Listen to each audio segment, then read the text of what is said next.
Некеде тұрып зина жасау. Қазір бұл қоғамдағы ең үлкен қасірет.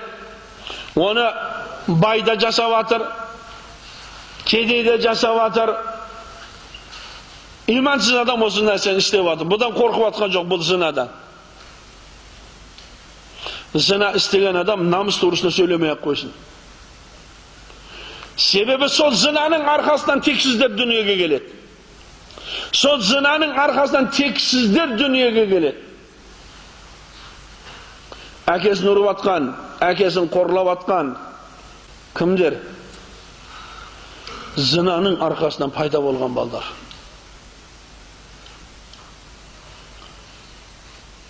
Şeytan la'in бұл со дәрежеде әрекет істеп жатыр. Тіптен мұсылман әйелдерінің өздері мейлі ойнастық қылсаң қыла бер. Екінші әйел амасаң болды дегізіп жіберді. Мейлі ойнастық қылсаң қыла берді. Үйге әкелмесең болды жүре бер деп жатыр да. Одан қоғамға неше түрлі тексіздер туылатынын білмейді ме? Біледі. Бірақ шайтан ләйін оны сондай қылып қойды. Allah subhanahu wa ta'ala үйленіңдер деп қойды. 4 әйел ешен ал деп қойды. Неге? Зинадан қайту үшін. Зина қылмау үшін. Зина қылмау үшін 4 әйел ешен алуға рұқсат беріп қойды. Бағалсаң, қағалсаң, қарасаң оған. Bir қатында барады да, бірақ оның жанында неше түрлі зиналар қылып жүреді. Allah сақтасын. Семьясы болып тұр зина қылып, оған шариғи үкім өлім оған.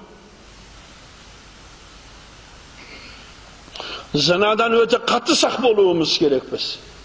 Бірақ біз білеміз ғой, публичный домдар бар екен, бәріміз білеміз ғой, бірақ біз.